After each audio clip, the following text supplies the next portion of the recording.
हमारा एक यात्रा कर रहे हैं हम हरियाणा में खेलों की। वो हम एक खेल सशक्तिकरण यात्रा का शुरुआत करेंगे 16 जनवरी 2024 से रोहतक हरियाणा से, और ये हरियाणा के 22 जिलों में होके गुजरेगी। इसमें हमारा जो यात्रा का जो मकसद है वो है कि जो हरियाणा है उसमें खेलों को और बढ़ावा मिले और एक न्यायपूर्ण तरीके से बढ़ावा मिले।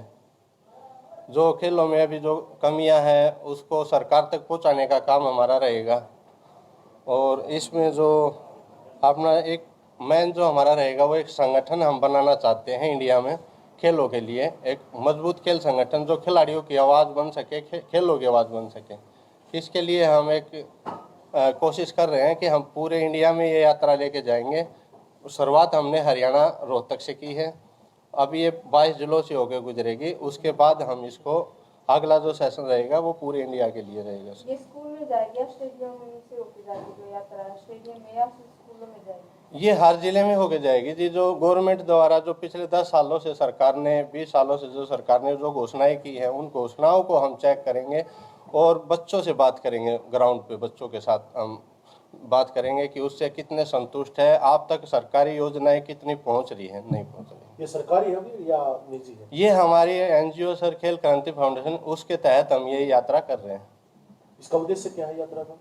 उद्देश्य एक संगठन बनाना रहेगा सर हमारा कि हम खेलों के लिए आवाज़ जो दब जाती है, जो छोटे बच्चे हैं वो आवाज़ ही नहीं उठा पाते, अपने शोषण के खिलाफ भी आवाज़ नहीं उठा पा रहे, या कोई खेल की सुविधाओं की जो कमी है उसके लिए कोई आवाज़ बन नहीं पा रहे।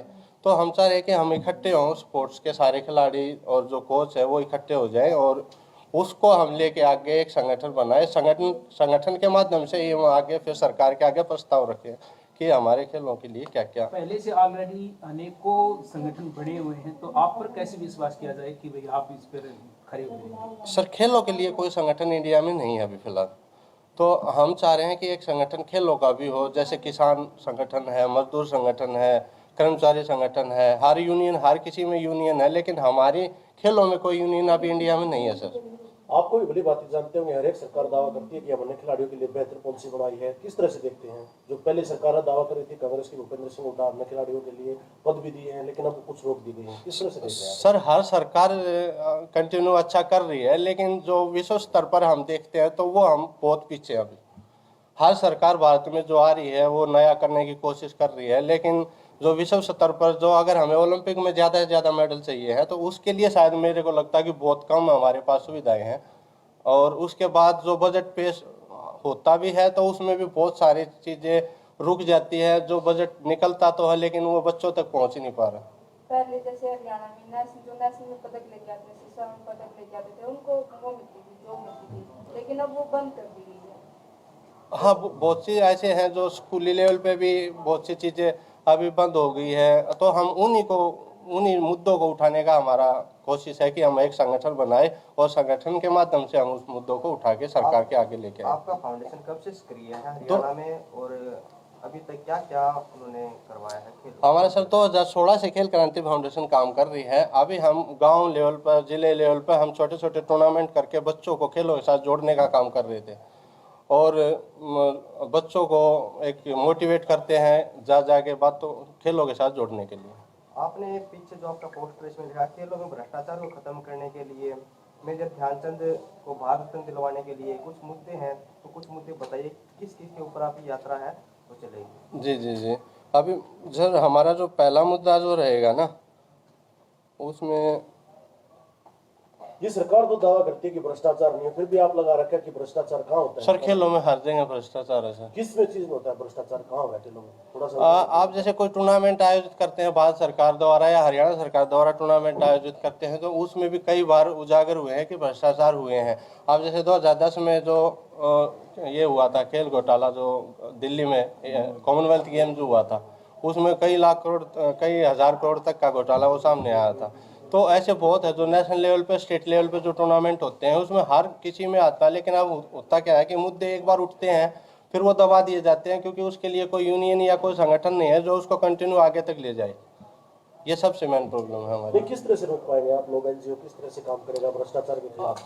हम सर हमारी कोशिश ये है कि हम आप हमारी कोशिश ये रहेगी सर कि हम संगठन बना के और मुद्दों को सरकार तक पहुंचाने का काम करेंगे। एसोसिएशन को अगर नहीं पता उन चीज़ों को तो वहां तक पहुंचाने का काम करेंगे, और जो अगर वहां तक भी हमारा सॉल्यूशन नहीं होता तो हम कोर्ट तक जाने का काम करेंगे। कितने लोग जुड़े हुए हैं आपकी संस्था से? अभी हमारा लगभग 700 आदमी के हमारे टीम है जो अभी पूरे 5-7 स्टेटों में हम काम कर रहे हैं सर।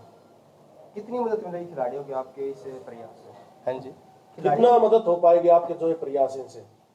अभी तो सर हमने जैसे पिछले लगभग 6-7 सालों में हमने 1000-1500 बच्चों को इसमें खेलों के साथ जोड़ने का काम किया है, और आगे भी हम इस पर कंटिन्यू करते रहेंगे। आपकी यात्रा हरियाणा के जो स्टेडियम बने हुए हैं गाँव में स्तर पर, व्यायामशाला बनी है, उनका हालात बहुत खराब है, किस तरह से सुधार पाएंगे आप? अब जैसे हाँ सर, बहुत अच्छा टॉपिक है ये कि हरियाणा में सरकार घोषणा कर रही है लेकिन स्टेडियम नहीं बन पाता, या बाई चांस स्टेडियम बन जाता तो उसमें इतना अच्छा इंफ्रास्ट्रक्चर नहीं हो पाता जिसमें बच्चा तैयारी कर सके।